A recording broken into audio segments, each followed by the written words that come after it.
আগরতলা আমতলী থানার অন্তর্গত রানীর খামার ঝরঝরিয়া এলাকার সেন্টু সরকার তার স্ত্রী আদুরি সরকারের ওপর প্রত্যেক দিন শারীরিক ও মানসিক নির্যাতন করত বলে অভিযোগ উঠেছে। ঠিক একইভাবে অভিযুক্ত ঘাতক স্বামী সেন্টু সরকার শনিবার রাতে ও তার স্ত্রী আদুরি সরকারের সাথে ঝগড়া বিবাদ করে এবং গৃহবধূকে বেধড়ক মারধর করে। রবিবার সকালে স্থানীয় এলাকার লোকজন গৃহবধূ আদুরি সরকারের মৃতদেহ পড়ে থাকতে দেখে দৌড়ঝাঁপ শুরু করে এবং আটক করে ঘাতক স্বামী সেন্টু সরকারকে। এরপর স্থানীয় এলাকাবাসীদের পক্ষ থেকে খবর দেওয়া হয় আমতলী থানার পুলিশকে। খবর পেয়ে আমতলী থানার ওসি পরিতোষ দাস সহ থানার অন্যান্য পুলিশ ও ত্রিপুরা স্টেট রাইফেলস জওয়ানরা ঘটনাস্থলে দ্রুত ছুটে যায়। এই ঘটনার খবর পেয়ে ছুটে আসে পশ্চিম জেলার পুলিশ সুপার নমিত পাঠক সহ আমতলী থানার পুলিশ আধিকারিক পারমিতা পাণ্ডে। পুলিশ ঘটনাস্থল থেকে গৃহবধূ আদুরি সরকারের মৃতদেহ উদ্ধার করে ময়নাতদন্তের জন্য আগরতলা হাপানিয়া ডক্টর বি.আর. আম্বেদকর হাসপাতালের মর্গে পাঠিয়ে দেয়। পাশাপাশি ঘাতক স্বামী সেন্টু সরকারকে পুলিশ গ্রেপ্তার করে থানায় নিয়ে যায়। জানা গেছে আমতলী থানার পুলিশ এই গৃহবধূ হত্যাকাণ্ডের পরিপ্রেক্ষিতে অভিযুক্ত ঘাতক স্বামীর বিরুদ্ধে নির্দিষ্ট ধারায় মামলা নথিভুক্ত করে তদন্ত শুরু করেছে। পরবর্তী সময় গৃহবধূ আদুরি সরকারের মৃতদেহ ময়নাতদন্তের পর তার পরিবারের লোকজনদের হাতে তুলে দেওয়া হবে।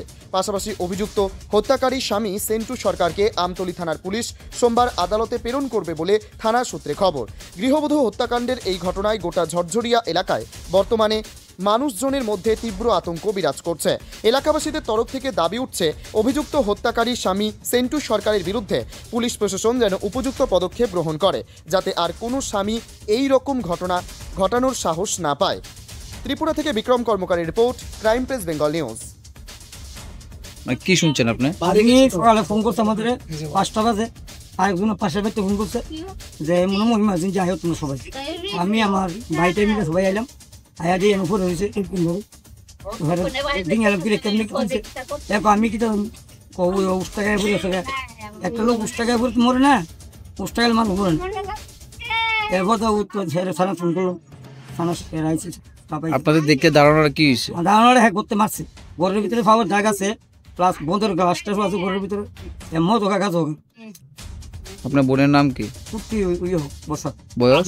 আদুরি বসাকার কেমনি বয়স? বয়স কত? 40। কতদিন হয়েছে বিয়ে হয়েছে? বিয়ে হয়েছে প্রায় 25-30 বছর। ছেলে মেয়ে আছে? 2 মেয়ে বিয়ে হয়েছে। আর আপনার যে মারছে উনি কে? যে মারছে উনি কে? উনি আমার বোন। নাম কি ওনার? সেন্টু সরকার। পুলিশ কি আটক করছে? হ্যাঁ, পুলিশ দিতে কথা।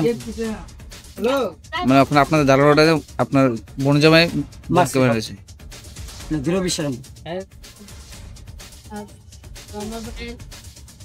মাইরালাইছে রাত বলে মাইরাতে যা রান্না লাগতে বললো বাড়ি গেছে। কতদিন তার আগে প্রায় সময় ঝামেলা চলতে পারে মানে বিয়ার পরে নির্যাতন করে মেয়েদের উপরে আমার পিছিয়ে আর কি। তা আমরা মানে আমাদের বাড়িতে যেতে পারি যাইতে পারি, আমার এমনি ফিরছে মানে কোনো সময় মানে নালি ইচ্ছা শুনলাম না যে আমার ফিরে না। আর এসে ড্রিঙ্ক মদে কাজে এক লোক খা, মদ খা কাজও খা। আমরা বাড়িতে আসলাম, মামার বাড়িতে গেছিলাম, সকালে খবর আছে কইছে তোর পিছিয়ে মারে মারে রেখেছে তোরা। তো আমরা এমন দেখছি। তোমরা কি চাইছো স্যার? আমরা স্যার এটা সঠিক বিচার চাইতেছি। হ্যাঁ যে ভুলটা করছে হ্যাঁ আমরা চাইতেছি হ্যাঁ ন্যায্য বিচারও, হ্যাঁ যে কাজটা করতে হ্যাঁ শাস্তি চাই আমরা। আর কিছু না। পরিবারের লোকজন কে কে আছে? পরিবারের লোকজন ছোট ভাই আছে, ছোট ভাই বউ আছে, বাবা আছে। তারা দেখছেন এই বিষয়টা? তারা তো কইতেছে, তারা রাত্রে বাড়িতে আসলো না, তারা রাত্রে পূজাতে গেছিল, পূজাতে গাড়িতে রাইতে হইছে, তারা দেখছেন। আমরা চাইতেছি তারা সবাই মিলে তারা জিজ্ঞাসা করা হোক, তারা আসলটা কোনটা কথা কিটা তারা কইতো। তোমার পিছুর নাম কি? আমার পিছুর নাম সেন্টু সরকার।